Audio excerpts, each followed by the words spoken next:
Headlines के प्रायोजक है अभिलाषी यूनिवर्सिटी, जो संवारे आपके बच्चों का भविष्य।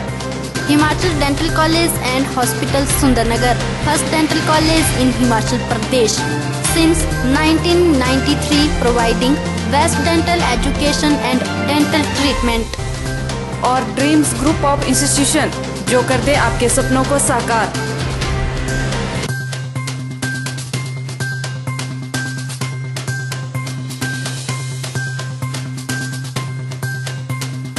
कोरोना रोगियों को नहीं दी जा रही स्वास्थ्य सुविधाएं, लोगों ने एडीसी चंबा से लगाई न्याय की गुहार।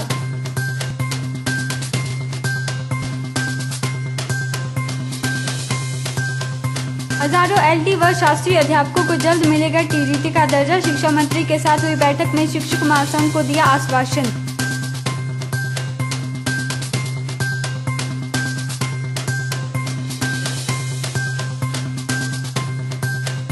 युवा कलाकारों ने किया अपनी चित्रकला का प्रदर्शन, दिखाई जीवंत चित्रकला।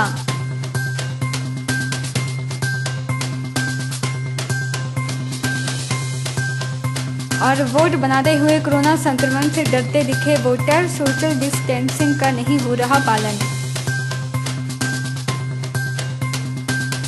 नमस्कार, स्वागत है आपका ओरिएंटल टाइम्स में और मैं हूं आपके साथ शिवानी। जिला चंबा के दूर दराज के क्षेत्रों के लिए अब जीवन धारा मोबाइल हेल्थ वैन सेवा मददगार साबित होने जा रही है। इस सुविधा से घर द्वार पर लोगों को स्वास्थ्य सुविधाएं मिलेंगी। चंबा के लोगों के लिए अब जीवन धारा मोबाइल हेल्थ वैन मददगार साबित होगी। इस मोबाइल हेल्थ वैन सुविधा को जिला चंबा में शुरू किया जा रहा है। इस बारे में प्रेस वार्ता करते हुए मुख्य चिकित्सा अधिकारी राजेश गुलेरिया ने बताया कि दूर दराज के क्षेत्रों में लोगों तक घर के पास हेल्थ सुविधाएं पहुंचाने के लिए यह वैन मददगार साबित होगी।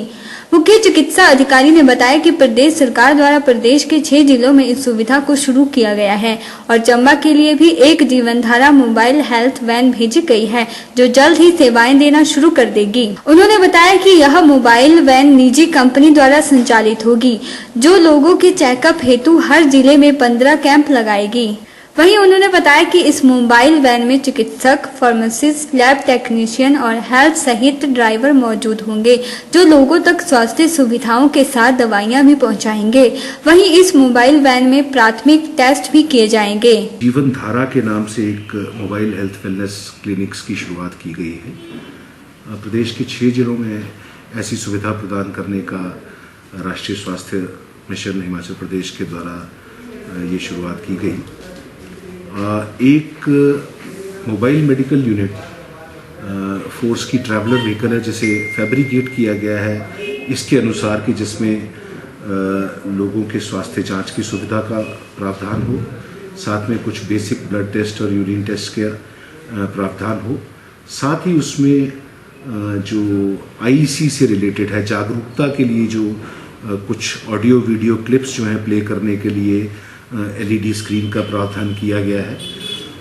और इस जो वाहन है इसमें 5 सदस्यीय टीम एक रहती है, जिसमें एक एमबीबीएस डॉक्टर, एक फार्मासिस्ट, एक लैब टेक्नीशियन, ड्राइवर और हेल्पर की जो है 5 लोगों की टीम इस मोबाइल मेडिकल यूनिट में रहेगी।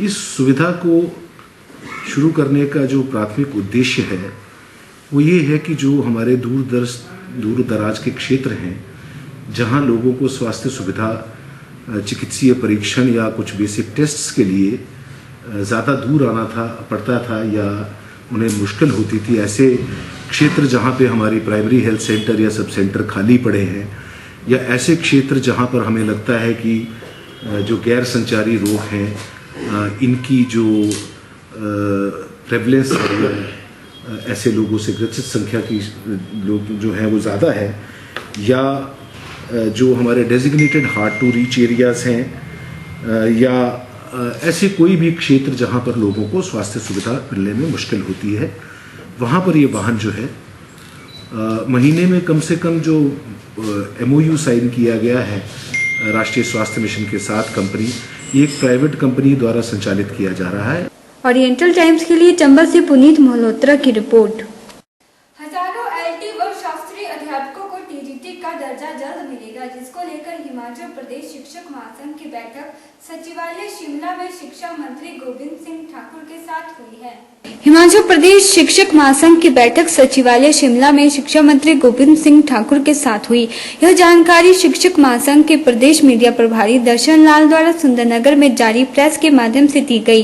बैठक में शिक्षकों की विभिन्न मांगों को लेकर गहन चर्चा की गई, जिसमें शिक्षा मंत्री की तरफ से शिक्षकों से जुड़ी मुख्य मांगों को जल्द पूरा करने का आश्वासन दिया गया। बैठक में मुख्य रूप से सप्ताह के भीतर पदोन्नति की सूची निकालने की बात की गई है। इसके साथ एलटी और शास्त्रीय अध्यापकों को जल्द टीजीटी पदनाम प्रदान कर दिया जाएगा। प्रदेश शिक्षक महासंघ लंबे समय से हजारों एलटी और शास्त्रीय अध्यापकों को टीजीटी पदनाम दिए जाने की निरंतर वकालत करता रहा है। चर्चा के दौरान भविष्य में अस्थायी भर्तियां न करते हुए एक बार राहत प्रदान करके टीजीटी की तर्ज पर एसएमसी शिक्षकों के समायोजन की मांग रखी गई है। प्रदेश शिक्षक महासंघ की बैठक सचिवालय शिमला में माननीय शिक्षा मंत्री श्री गोविंद सिंह ठाकुर जी के साथ हुई। बैठक में अखिल भारतीय राष्ट्रीय शैक्षिक महासंघ के राष्ट्रीय संयुक्त सचिव मान्यवर पवन मिश्रा जी, हिमाचल प्रदेश शिक्षक महासंघ के प्रांत महामंत्री मान्यवर विनोद सूद जी, मान्यवर डॉक्टर मामराज पुंडीर जी और शिमला से हमारे पदाधिकारी संजीव कुमार जी भी मौजूद रहे। बैठक में शिक्षकों से जुड़ी विभिन्न मांगों को लेकर गहन चिंतन किया गया, गहन चर्चा की गई और माननीय शिक्षा मंत्री श्री गोविंद सिंह ठाकुर जी द्वारा मुख्य मांगों को जल्द पूरा करने का हिमाचल प्रदेश शिक्षक महासंघ को आश्वासन दिया गया। मैं इसी कड़ी में ये बताना चाहूंगा कि प्रदेश में जो पदोन्नति की सूची है वो जल्दी निकाल दी जाएगी, जिसमें यह बात कही गई है कि पदोन्नति की सूची एक सप्ताह भर के अंदर निकलेगी। इसके साथ हिमाचल प्रदेश में हजारों एलटी और शास्त्रीय अध्यापकों को टीजीटी का जो पदनाम है वो जल्द प्रदान किया जाएगा। मुझे यह बताते हुए बहुत खुशी हो रही है कि हिमाचल प्रदेश शिक्षक महासंघ बहुत लंबे समय से प्रदेश के हजारों एलटी और शास्त्रीय अध्यापकों को टीजीटी का दर्जा प्रदान किए जाने की वकालत करता रहा है और हमें बहुत स्पष्ट रूप से माननीय शिक्षा मंत्री जी द्वारा इस बात को कहा गया है कि जल्दी एलटी और शास्त्रीय अध्यापकों को टीजीटी का जो दर्जा है, जो टीजीटी का पदनाम है, वो प्रदान किया जाएगा। मैं हिमाचल प्रदेश शिक्षक महासंघ की तरफ से माननीय शिक्षा मंत्री श्री गोविंद सिंह ठाकुर जी का बहुत बहुत धन्यवाद करता हूं और भविष्य में इसी कड़ी में हिमाचल प्रदेश शिक्षक महासंघ शिक्षकों से जुड़ी विभिन्न मांगों को, समस्याओं को निरंतर उठाता रहेगा। धन्यवाद। ओरिएंटल टाइम्स के लिए आदर्श यादव की रिपोर्ट। चंबा मेडिकल कॉलेज के कोविड वार्ड में कोरोना रोगियों को सही सुविधा न दिए जाने के विरोध में चंबा के जुलाहकड़ी के लोगों का एक प्रतिनिधि मंडल एडीसी चंबा से मिला। उनके द्वारा यह मांग की गई कि कोविड वार्ड में कोरोना रोगियों के साथ उचित व्यवहार किया जाए और उन्हें उचित सुविधाएं प्रदान की जाए। चंबा मेडिकल कॉलेज में खोले गए कोविड वार्ड में कोरोना रोगियों के साथ हो रहे व्यवहार और उन्हें सही सुविधाएं न मिलने की समस्या को लेकर चंबा के जुलाकड़ी मोहल्ले के एक कोरोना प्रभावित रोगी का परिवार एडीसी चंबा से मिला और उनके द्वारा चंबा मेडिकल कॉलेज के कोविड वार्ड में रोगियों के साथ हो रहे व्यवहार के बारे में शिकायत की। कोरोना प्रभावित व्यक्ति के परिजनों का कहना है कि उनके दादा को कोरोना हुआ और उनका पांव भी टूटा हुआ था, जिस कारण वह अपने दिनचर्या के कार्यों को करने में असमर्थ थे। लेकिन कोविड वार्ड में उन्हें कोई सुविधा नहीं दी गई, जिस कारण वह कई दिनों तक गंदे कपड़ों में ही रहने को मजबूर थे। अतः उनके प्रशासन से मांग है कि जिला मेडिकल कॉलेज के कोविड वार्ड में सुविधाओं को बेहतर किया जाए और कोरोना रोगियों से सही व्यवहार किया जाए। मेरे दादू कोरोना पॉजिटिव आए थे तो उनको रखा गया था कोरोना वार्ड पे और उनकी एक टांग भी फ्रैक्चर थी। तो जब उनको घर लेके आया गया तो उनके हालात इतने माड़े थे कि उनको जैसे किसी नाली से उठा के लेके आए हम, और उनके लिए कोई भी देख रेख नहीं। हमने उनके 2 बार कपड़े भिजवाए, कोई कपड़े चेंज नहीं किए किसी ने भी। अब मुझे कोई इन्फॉर्म नहीं किया। मेरे फादर भी कोरोना पॉजिटिव थे, उनको टांडा रेफर कर दिया गया, इसलिए मैंने अपना नंबर दिया कॉन्टैक्ट। मुझे किसी भी स्टाफ मेंबर ने एक बार भी कांटेक्ट करके नहीं बताया कि मेरे दादू की हालत कैसी है कैसी नहीं है। मैंने अपने भैया को भेज के उनकी हालत रोज़ चेक करवाई है, ना ही कोई घर वाले को अंदर जाने दे रहे थे। अगर उनसे कोई टेक केयर नहीं हो रही थी तो आप हमें बोल सकते थे ना कि कपड़े चेंज वगैरह करने के लिए, पर किसी ने भी कुछ नहीं कहा, ना ही उनके खुद कपड़े चेंज कराए गए। हमें नहीं पता अंदर उनकी कैसी कंडीशन रही, बट जब वो घर आए ना तो लिटरली उनकी कंडीशन देखने वाली नहीं थी।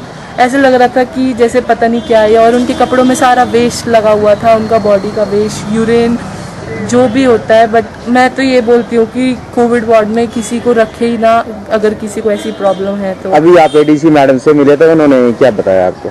उन्होंने यही बोला कि हम इसकी देखेंगे। अब मुझे तो नहीं लगता कि वो कुछ स्टेप उठाएंगे, क्योंकि पहले भी एक बार ऐसा हो चुका है, यहाँ पे डेड बॉडी रखी गई थी और किसी ने भी कोई इसके ऊपर स्टेप नहीं उठाया था, बस बाद में आके सॉरी कह दिया था। तो मैं नहीं चाहती कि इस बार भी सिर्फ सॉरी से काम चले, इस बार पूरा स्टेप उठाने चाहिए और सारी देख रेख करनी चाहिए। नमस्कार, मेरा सभी चंबा निवासियों से आग्रह है कि हमारे मोहल्ले से श्री हरबंस सिंह जी को कोविड वार्ड में शिफ्ट किया गया था, जिनकी 1 लाख फ्रैक्चर, उनका बेटा भी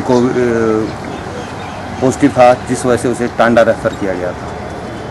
घर में सिर्फ उनकी बेटी थी, जिसे कोई इन्फॉर्म नहीं किया गया कि उनके दादाजी की तबीयत कैसी है, क्या नहीं है। जब कल उन्हें डिस्चार्ज किया गया, प्रशासन से आग्रह है कि अगर कोविड वार्ड में इस तरह से की देखरेख होती है तो इससे अच्छा है उन्हें घर पे ही रहने दिया जाए, कोविड वार्ड को ऐसे ही बंद कर दिया जाए। तो तनख्वाह देने का फ़ायदा तो तब है जब वहाँ पे जो व्यक्ति एडमिट होता है उसे घर की तरह माहौल मिले, ताकि वो ठीक हो जाए। ऐसा माहौल ना मिले कि वो ठीक होने की बजाय और उसकी तबीयत खराब होती जाए। मेरा प्रशासन से एक बार फिर अनुरोध है कि वो इस विषय पर उचित और शीघ्र अतिशीघ्र जो कार्रवाई बनती है वो करे। अभी आप एडीसी मैडम से मिले तो उन्होंने क्या बताया आपको? वो बोल रहे हैं कि इसके प्रति वो कार्रवाई करेंगे और जो उचित कार्रवाई बनती है वो करने के लिए उन्होंने हमें आश्वासन दिया। ओरिएंटल टाइम्स के लिए चंबा से पुनीत मल्होत्रा की रिपोर्ट। सोलन नगर निगम में चुनाव बिल्कुल नजदीक है। चुनावों को लेकर पार्षद अपना वोट बैंक बढ़ाने के लिए नए वोट बना रहे हैं, नए युवाओं को अपने साथ जोड़ रहे हैं, लेकिन युवा कोरोना संक्रमण के चलते अपना नाम दर्ज करवाने से डर रहे हैं। इस कार्यप्रणाली पर जहां एक और मैदान में पहुंचे शहरवासियों ने अपनी अपनी समस्याएं मीडिया के समक्ष रखी, वहीं पार्षदों ने भी ऐतराज जताते हुए कहा कि इस तरह की कार्यवाही से जहां कोरोना संक्रमण फैलने का खतरा है, वहीं नए मतदाताओं में इस प्रणाली की जटिलता के कारण उदासीनता भी देखी जा रही है। उन्होंने कहा कि उन्हें बिना मास्क टोकन के मैदान में बैठा दिया गया है, लेकिन जब उन्होंने ऐतराज किया तो अधिकारियों द्वारा टोकन जारी किए गए। हो रहा है इस तरह का, और जैसे कि ये 50 रुपए और 5 रुपए वोट को आइडेंटिफाई कर सकते हैं, चैलेंज वोट को आइडेंटिफाई कर सकते हैं। मैं भी वार्ड का नुमाइंदा हूँ, नॉमिनेटेड पार्षद हूँ वार्ड नंबर 6 से।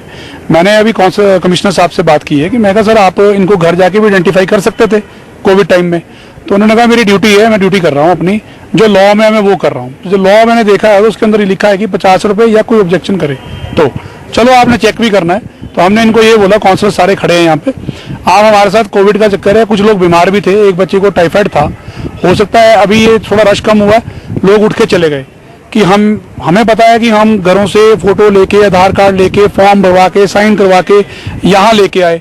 अब इनको मैंने बोला कि आप घर जाके आइडेंटिफाई करो, it is our not duty to identify them. अपने वोट बनाने पहुंचे सोलन के युवाओं ने कहा कि उन्हें सुबह ही कार्यालय बुला लिया गया था और उन्हें बिना किसी सोशल डिस्टेंसिंग के बिठा दिया गया है, जिस कारण वह कोरोना संक्रमित हो सकते हैं। उन्होंने कहा कि जहां उन्हें बिठाया गया है वहां धूल मिट्टी और धूप बहुत तेज है। उन्होंने कहा कि अधिकारियों को चाहिए कि वह घर घर आकर मतदाता की पहचान करें। अगर यह संभव नहीं है तो मैदान में उचित व्यवस्था करें और समय के हिसाब से उन्हें बुलाया जाए ताकि उनका समय भी बर्बाद न हो। प्रीतम सिंह, मैं वार्ड नंबर 5 से हूँ और मैं यहाँ पे वोटें मेरी कट चुकी थी, तीनों घर की वो बनवाने आया हूँ। और यहाँ पे इतना रश है कि हद से ज्यादा। इधर से मैं बीमार हूँ, देखो मुझे ये दांत देखो, मेरा स्वेलिंग है, मगर मुझे फिर भी आना पड़ रहा है। बट यहाँ पे इतना दूर लग रहा है, ना ही सोशल डिस्टेंसिंग है, ना ही किसी चीज की फैसिलिटी है यहाँ पे, और हद से ज्यादा यहाँ पे इन्होंने काम खराब कर रखा है। और एक मैं और दिखाना चाहता हूँ, मेरी मम्मी का नाम है क्षमा देवी और उनका वाइफ ऑफ हरभजन सिंह आना चाहिए था, बट मेरा नाम लिखा गया वहाँ पे प्रीतम सिंह। ये तो देखिए जो पढ़े लिखे अनपढ़ बैठे हैं, जो 50-80 हज़ार रुपये तनख्वाहें ले रहे हैं, ये क्या कर रहे हैं, ये भी देखें आप। और हम बहुत परेशान हैं। और इन्होंने कहा था कि हम घर में आके आपके आइडेंटिफाई करेंगे, बट यहाँ पे एक ही दिन में 17 वार्ड 15 वार्ड कैसे आइडेंटिफाई कर सकेंगे ये। और यहाँ पे धूप भी है, ना यहाँ पे पानी का है कुछ, ना कुछ है, और सारे अपना काम छोड़ के आए हुए। कोई स्टूडेंट है, कोई दुकानदार है, कोई हाउसवाइफ है। सोशल डिस्टेंसिंग का बहुत ही यहाँ पे बिल्कुल भी नहीं है, कहने को जीरो है यहाँ पे काम और कुछ नहीं। और कोरोना इस तरह से सोलन में फैल रहे हैं, कल भी बहुत केस आया यहाँ पे, बट यहाँ पे किसी एक को भी होगा तो आने वाले समय में कल परसों तक 12-15 आदमी और यहाँ पे पॉजिटिव हो सकते हैं, अगर यहाँ पे सही ढंग से सिस्टम सही नहीं हुआ सोशल डिस्टेंसिंग का। तो मेरा नाम दिशा गुप्ता है और मैं सोलन की रहने वाली हूँ। और हमें सुबह से 10 बजे से यहाँ पे बुलाया है, 10 साढ़े 10 से, और इन्होंने इतनी धूप में बिठाया है। अगर इनको आइडेंटिफिकेशन करनी थी, ये हमें अब हमारे घर पे आके, हम लोकल के रहने वाले हैं, तो हमारे को वहीं पर आके हमारी आइडेंटिफिकेशन कर सकते थे। और ऊपर से तो कोई सोशल डिस्टेंसिंग नहीं मेंटेन कर रहे ज़्यादा, और कोरोना के पेंडेमिक के कंडीशन में भी ये लोग यहीं पर हमारे इतनी धूप में बिठा के रख रहे हैं। उनको टोकन्स बांटने चाहिए थे और हमारे को टोकन्स के बिहाफ पे बुलाना चाहिए था कि हम लोग सीरियल वाइज आते और हम आराम से अपनी आइडेंटिफिकेशन करवा के जा सकते थे। बट इन्होंने अब बांटे, हमारे को करीब 12 बज गए हैं और अब इन्होंने हमारे को टोकन्स बांटे और अब हमारे को बोल रहे हैं कि वेट करो। ओरिएंटल टाइम्स के लिए सोलन से ब्यूरो रिपोर्ट। जोगिंद्रनगर के विधायक प्रकाश राणा ने चुनावों से पहले जनता से किए गए वादे को पूरा करते हुए कहा कि केंद्र व प्रदेश सरकार का हिमाचल प्रदेश के बेरोजगार युवाओं को मुर्गी की उन्नत नस्ल माने जाने वाली कक्कड़नाथ नस्ल का फॉर्म जोगिंद्रनगर में खोलकर आत्मनिर्भर बनाने का फैसला अति प्रशंसनीय व सराहनीय है। प्रदेश सरकार ने जोगिंद्रनगर में मुर्गी की कड़कनाथ नस्ल का फार्म बनाने का प्रस्ताव तैयार किया है, जिसे मंजूर करते हुए केंद्र सरकार ने 4 करोड़ रुपए स्वीकृत किए हैं, जिसके लिए उन्होंने यशस्वी प्रधानमंत्री नरेंद्र मोदी के नेतृत्व में कार्यरत भाजपा केंद्र सरकार व मुख्यमंत्री जयराम ठाकुर की प्रदेश सरकार का आभार व्यक्त किया है। यह सभी क्षेत्रवासियों के लिए बड़े हर्ष व गर्व का विषय है कि कड़कनाथ मुर्गी के लिए बनने वाले इस फॉर्म पर प्रदेश सरकार 4 करोड़ रुपए खर्च करेगी, जिसके लिए केंद्र सरकार ने भी सैद्धांतिक मंजूरी दे दी है। उन्होंने पशुपालन मंत्री वीरेंद्र कंवर का भी इस राशि को जारी करने के लिए धन्यवाद किया। उन्होंने कहा कि राजनीति में आने के पीछे उनका मुख्य मकसद सिर्फ अपने क्षेत्र की जनता की सेवा करना है, जिसके लिए वे निरंतर प्रयासरत हैं। उन्होंने कहा कि उनके द्वारा बनाए गए ट्रस्ट के माध्यम से क्षेत्र की गरीब जनता की हर संभव सहायता की जा रही है। अपंग व्यक्तियों को व्हीलचेयर, गरीब बेटियों की शादी के लिए पैसा, स्कूलों में वाटर कूलर सहित अन्य कार्य ट्रस्ट के माध्यम से क्षेत्र की जनता के लिए किए जा रहे हैं। प्रकाश राणा ने कहा कि उन्हें इस बात की खुशी है कि पूरे प्रदेश में जोगिंद्रनगर विधानसभा क्षेत्र को इस फॉर्म के लिए चयनित किया गया है, जो कि शीघ्र ही बनकर तैयार हो जाएगा और सैकड़ों बेरोजगार युवाओं को इस क्षेत्र में कार्य करने का भी मौका मिलेगा। ओरिएंटल टाइम्स के लिए ब्यूरो रिपोर्ट। वक्त हो चला एक ब्रेक का, आप देखते रहिए ओरिएंटल टाइम्स।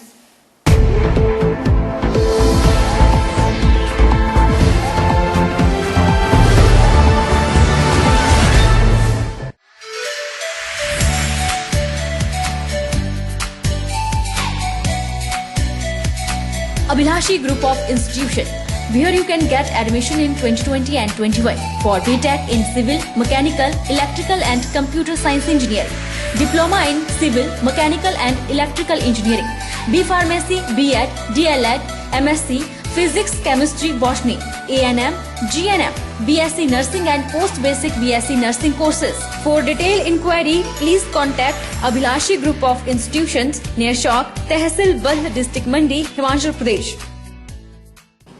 स्वर्ण आभा ज्वेलर्स, एक ऐसा नाम जिसकी है अलग पहचान। यहाँ आपको मिलते हैं 22 कैरेट सोने के आभूषण, हॉलमार्क की fancy ladies and gents jewellery, ladies design ring, कड़े, चूड़ियाँ, फैंसी सेट, जुड़ाऊ सेट, रामपुरी बालियाँ, Rampuri set, kitty set, ladies and gents bracelet, mangalsutra के लेटेस्ट डिजाइन, झुमके, नत्थे, टीक और चाक के सभी लेटेस्ट डिजाइन उपलब्ध हैं। रानीहार नए डिजाइन में। यह एकमात्र स्थान है जहां पर आप स्पेक्ट्रोमीटर मशीन द्वारा सोने की शुद्धता की जांच करवा सकते हैं, क्योंकि यह मशीन सिर्फ यहीं पर उपलब्ध है। स्वर्ण आभा ज्वेलर्स ने अपनी एक और शाखा चंद्र आभा के नाम से खोल दी है, जहां आपको मिलेंगे चांदी के बर्तन, घड़ियां, चांदी के पेन, शेर मुंह वाले कड़े और चांदी की नई डिजाइन वाली मूर्तियाँ, देव मूर्तियाँ और सभी लेटेस्ट डिजाइन उपलब्ध है। आप विवाह शादियों की खरीदारी के लिए यहाँ जरूर पधारे। आप संपर्क करें स्वर्ण आभा ज्वेलर्स 128/7 मोती बाजार मंडी।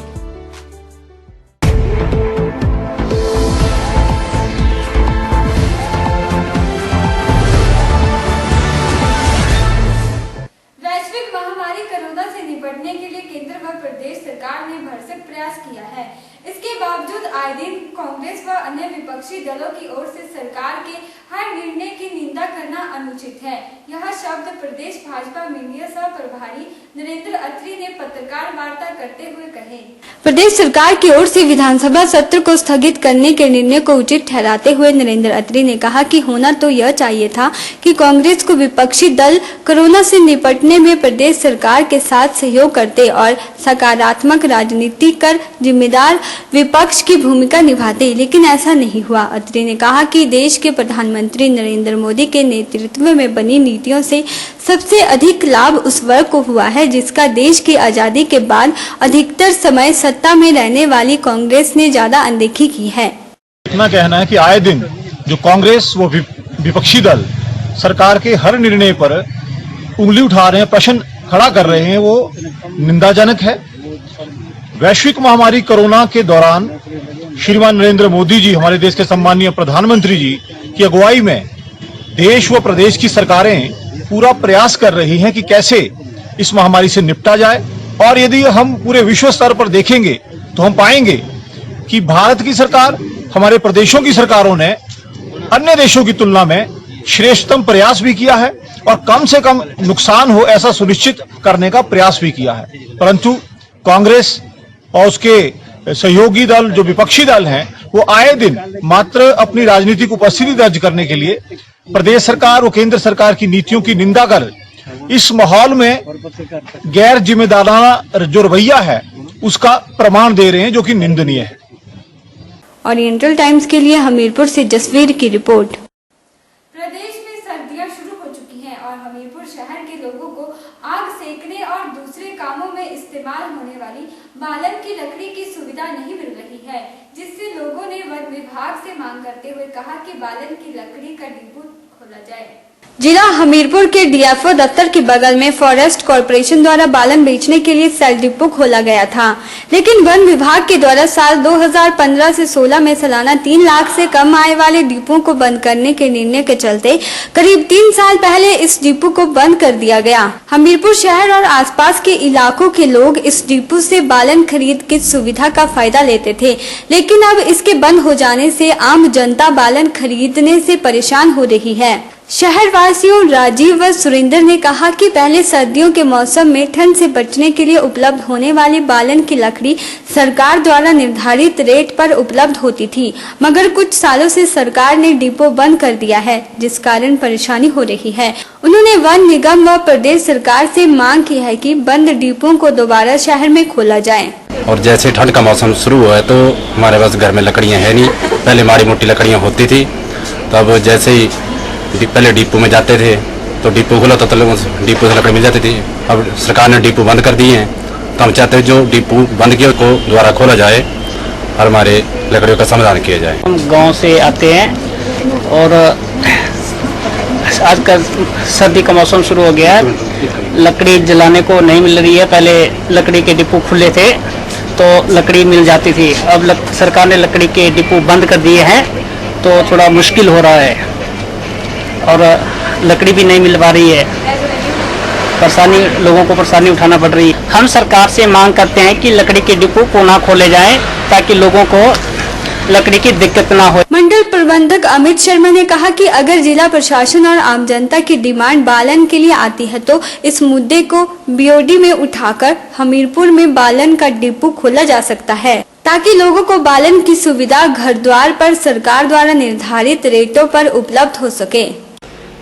जो हमीरपुर वन निगम है, इसमें हमारे पास कभी 7 रिटेल सेल डिपो हुआ करते थे जो फ्यूल बोर्ड प्रोवाइड करते थे।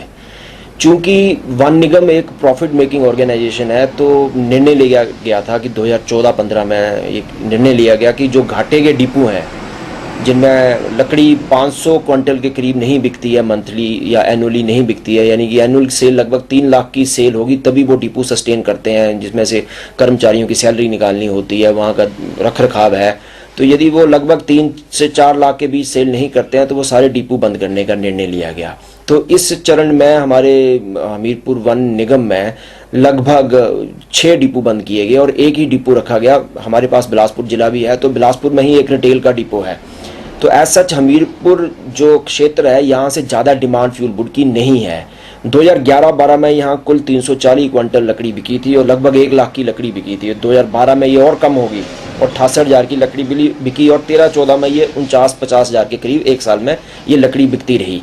तो जिस करके बीओडी में ये डिसीजन लिया गया कि जो घाटे के डिपो हैं उनको सबको बंद किया जाए और इसमें हमीरपुर, घुमारवी, देरा, ज्वालामुखी, चिंतपूर्णी और ऊना के डिपो बंद कर दिए गए और एट प्रेजेंट हमारे पास एक ही डिपो बिलासपुर में कार्य कर रहा है। बिल्कुल, यदि ऐसा कुछ यदि हमें एमसी की तरफ से कोई डिमांड आए कि हम मंथली इतनी आपकी परचेज करेंगे या कोई डिस्ट्रिक्ट एडमिनिस्ट्रेशन ऐसा निर्णय करती है कि हमें फ्यूल बोर्ड डिपो चाहिए यहाँ पे, तो हम ये इशू अपने हेड ऑफिस लेवल तक उठा सकते हैं और यहाँ एक साइंटिफिक बेसिस पे, एक टेक्निकल बेसिस पे एक रिपोर्ट सबमिट कर सकते हैं कि इतनी डिमांड है और ये डिपो यहाँ पे खोला जाए।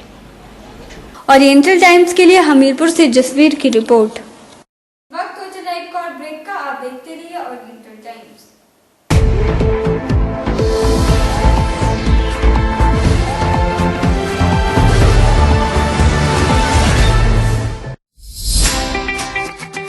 Abhilashi University. Admission start for 2020 and 21. BAMS, D Pharmacy Ayurveda, BSc Honors Agriculture, Diploma in Agriculture, MSc Agriculture, D Pharmacy, B Pharmacy, M Pharmacy, BTech Computer Science and Engineering, PGDCA, MBA, MTech Civil Engineering, Mechanical Engineering, Computer Science and Engineering, 2-year Veterinary Pharmacist Training Course. Also contact for 4-year BA BEd, BSc BEd, Diploma in Arts and Craft, MA Economics, MA Education, MSc Geology Mathematics, PhD in Geology, Management, Education, Pharmacy, Mechanical and Computer Engineering, BSc Medical Lab Technology, BPT. Contact for admission. Abhilashi University, Chalchawk, District Mandi, Himachal Pradesh.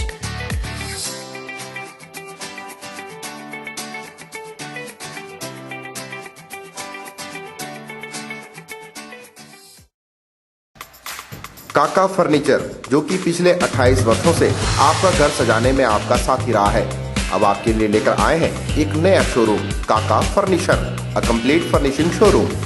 काका furniture में आप पाएंगे हर प्रकार की bedsheet, 5D, 7D, kids range, सलोना बिछौना, kelvin, टिटलीज के कंबल, रजाई और टिटलीज के सभी प्रोडक्ट, अमेरिकन टूरिस्टर के सभी product, as we are the prime dealer of American Tourister, Sleepwell के गद्दे, मैट्रेस प्रोटेक्टर, रजाई, पिल्लो, गोल pillow, dining sheet, washing machine cover, plastic sheet, हर तरह के पर्दे, नेट और ऑर्गेन्जा। मॉड्यूलर फर्नीचर में आप पाएंगे सेलो, कोनार्क और नेक्स्ट जैसे बड़े ब्रांड की कुर्सी, टेबल, रिवॉल्विंग चेयर और अन्य प्रोडक्ट। ये सारा सामान आपको होलसेल रेट पर मिलेगा। एक बार आएं और सेवा का मौका दें। काका फर्नीचर, नियर साई मंदिर, नियर चौक।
समय पर खाद्य सामग्रियों के सैंपल भी लिए जाएंगे ताकि लोगों को मिलावटी खाद्य सामग्री न मिले। यह जानकारी खाद्य सुरक्षा आयुक्त LD ठाकुर ने मीडिया को दी। खाद्य सुरक्षा विभाग ने जहां त्योहारों के समय पर जिला सोलन में आवश्यक कार्यवाही अमल में लाई, वहीं विभाग अब सोलन जिला वासियों को कोई मिलावटी खाद्य सामग्री न बेच सके, इसके लिए प्रयासरत है। विभाग लगातार जिला सोलन में चल रहे विभिन्न उपक्रमों से सैंपल उठा रहा है और अगर सैंपल में कोई त्रुटि पाई जाती है तो उसके खिलाफ आवश्यक कार्यवाही अमल में लाई जाएगी। यह जानकारी खाद्य सुरक्षा आयुक्त LD ठाकुर ने मीडिया को दी। उन्होंने बताया कि शिकायत के आधार पर भी कुछ सैंपल उठाए गए हैं, जिनमें से 3 सैंपल फेल हो चुके हैं। उस पर आवश्यक कार्यवाही अमल में लाई जा रही है। उन्होंने कहा कि सड़क किनारे बैठे जूस वेंडरों पर भी शिकायत के आधार पर कार्यवाही अमल में लाई गई है। उनकी मशीनों को विभाग द्वारा अनियमितताएं पाने पर जब्त कर लिया है। उन्होंने कहा कि कुछ तंबाकू उत्पादों के भी सैंपल विभाग द्वारा भरे गए हैं और उन्हें निरीक्षण के लिए लैब भेजा गया है। वहां से रिपोर्ट आने पर भी अगर सैंपल गलत पाए गए तो उनके खिलाफ भी कार्यवाही अमल में लाई जाएगी। डिफरेंट आर्टिकल्स के सैंपल टाइम टू टाइम लेते रहते हैं और अब भी हमारे को एक दूध का सैंपल लिया था, वो भी कंप्लेंट बेस था, वो पास हो गया, काउज मिल्क था। साथ ही 3 न्यूट्रास्यूटिकल के सैंपल थे और वो मिस ब्रांडेड आए हुए हैं, तो उसमें हमें नोटिस इशू कर दिए। साथ ही अब जो बाहर से लोग सड़क के किनारे जूस शॉप्स खोल के बैठे हैं, उनकी भी कंप्लेंट्स आ रही थी, तो उसको भी इंस्पेक्शन किया है शॉप का और जो उनकी मशीन है उनको भी सीज किया है। उसके साथ ही कुछ कंप्लेंट थी कि टोबैको प्रोडक्ट जो प्रोहिबिटेड है वो भी 2 दिन पहले सीज किए हैं और एनालिसिस के लिए भेज दिए। जैसे रिपोर्ट आएगी फर्दर कर। ओरिएंटल टाइम्स के लिए सोलन से ब्यूरो रिपोर्ट। आज के आधुनिक युग में जहां फेसबुक और सोशल मीडिया का जमाना है, प्रत्येक युवा अपने हाथ में मोबाइल लेकर अपना जीवन व्यतीत कर रहा है और उसकी प्रतिभा केवल सोशल मीडिया तक ही सीमित रह गई है। लेकिन आज भी कुछ युवा हैं जिनके हाथ में मोबाइल नहीं बल्कि पेंटिंग ब्रश है। उनके इन्हीं जादुई ब्रशों से उनकी कल्पनाएं जब चित्र बनाती हैं तो यह कलाकारी बिल्कुल जीवंत लगती है। आपको युवा चित्रकारों से मिलाते हैं जिन्हें भाषा विभाग द्वारा उनकी कला को प्रोत्साहित करने के लिए सोलन के माल रोड पर स्थित भवन पर चित्रकारी करने का मौका दिया गया है। यह सभी कला क्षेत्र में पारंगत है, बल्कि उनकी शिक्षा भी कला क्षेत्र में हुई है और मास्टर डिग्री हासिल कर चुके हैं, तो कुछ अभी पढ़ाई कर रहे हैं। इन युवाओं ने अपने शौक को ही अपना भविष्य तलाशा और आज निजी और सरकारी उपक्रमों में अपनी फ्रीलांस सेवाएं दे रहे हैं। चित्रकार युवक युवतियों ने बताया कि उन्हें चित्रकला का बेहद शौक था, इसलिए उन्होंने कला क्षेत्र में ही अपनी शिक्षा पूरी की और उसी कला के कारण उन्हें आज पहचान मिल रही है।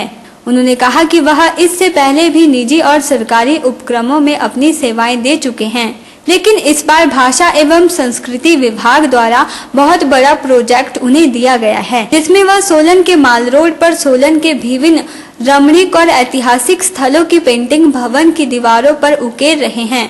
उन्होंने कहा कि सभी युवा मिलकर यह कार्य करीबन 10 दिनों में पूरा करने जा रहे हैं। उन्होंने कहा कि वह इस प्रोजेक्ट से बेहद खुश हैं। उन्होंने बताया कि चित्रों के माध्यम से तिब्बतियन मोनेस्ट्री, रेलवे स्टेशन, शलूनी मंदिर, होडा नृत्य, सोलन के खेत और हिमाचली संस्कृति को दर्शाया जा रहा है। ये जो काम हो रहा है ये भाषा विभाग के अंदर हो रहा है और अगर बात करें एक्सपीरियंस की तो हम लोग डिग्री कॉलेज से पास आउट स्टूडेंट्स हैं, कुछ यूनिवर्सिटी से मास्टर्स कर रहे हैं या फिर कुछ स्टूडेंट्स यूनिवर्सिटी डिग्री कॉलेज में अभी भी पढ़ रहे हैं। तो एक्सपीरियंस हमारा 4-5 साल का है। एक्चुअली ये गवर्नमेंट जो प्रोजेक्ट है हमारा, ये हमारा पहला प्रोजेक्ट है और पहला एक्सपीरियंस है। छोटे मोटे प्रोजेक्ट हमने काफ़ी किए हैं, जैसे प्राइवेट होते हैं कमर्शियल प्रोजेक्ट, पर ये हमारा सबसे बड़ा और पहला प्रोजेक्ट है जो हम गवर्नमेंट के साथ मिलकर कर रहे हैं। गर्ल्स स्कूल में भी हमने काम किया था, पर ये उससे ज़्यादा बड़ा प्रोजेक्ट है। सो ये हमारा पहला एक्सपीरियंस है। 10 दिन हो गए ये काम करते हुए। शुरू के कुछ दिन हमारी इनकी प्लानिंग्स में लग गई क्योंकि हमारा थीम था मेरा हिमाचल, तो तो ये हर जगह हो रहा है हिमाचल में। तो हमने सोचा क्यों ना हम सोलन की ही संस्कृति पे फोकस करें, जैसे सोलन की हिमाचल की नाटी, माता शूलिनी और मोनेस्ट्री, सोलन का रेलवे स्टेशन, सोलन में किस टाइप की कृषि होती है, तो हमने सोचा हम उस पर फोकस करते हैं। इसलिए मेरा हिमाचल थीम हमने थोड़ा सा साइड रख के हमने सारा फोकस सोलन की ही कल्चर पे किया है। हम कोशिश कर रहे हैं कि एक हफ्ते के अंदर हम इसे ख़त्म करें, क्योंकि हम सोच रहे हैं शायद 10 दिन इसमें लग जाएंगे। और इसमें हम माता शूलिनी का मंदिर, उनकी पालकी और हिमाचल की नाटी, और सोलन में जैसे कि टमाटर की खेती ज़्यादा होती है तो टमाटर, और सोलन का रेलवे स्टेशन जो टॉय ट्रेन है हमारी खासियत है यहाँ की, और साथ ही दोलांजी मोनेस्ट्री हम बना रहे हैं। इसके अलावा हम ठोडा डांस होता है उस पर भी हम फोकस करेंगे। नाम पूरन थापा है, हम सोलन के रहने वाले हैं। यहाँ पे चल रही है पेंटिंग के सारे वॉल्स, जहाँ पे हम इसको सोलन की थीम से पेंट कर रहे हैं। मेरे बारे में मेरा क्वालिफिकेशन हुआ है, मैंने सोलन डिग्री कॉलेज से पेंटिंग में ग्रेजुएशन किया है और अभी यूनिवर्सिटी से MA इन पेंटिंग में मैं डिप्लोमा भी किया है, डिग्री भी हुई है मेरी। और इसके रिगार्डिंग मेरे पास 5 नेशनल्स है और अब मैं अभी इस वक्त हम पेंटिंग के फील्ड में फ्रीलांस आर्टिस्ट काम करते हैं। अभी सोलन और हिमाचल को फोकस करते हुए मेनली सोलन डिस्ट्रिक्ट को सोलन के कल्चर, हेरिटेज और कृषि, एग्रीकल्चर से रिलेटेड जो जितने भी 50 साल में हमारे प्रोग्रेस हुए हैं उसको फोकस करते हुए बनाया है। ओरिएंटल टाइम्स के लिए सोलन से ब्यूरो रिपोर्ट। फिलहाल आज के अंक में इतना ही। मुझे यानी शिवानी को दीजिए इजाजत। आप देखते रहिए ओरिएंटल टाइम्स।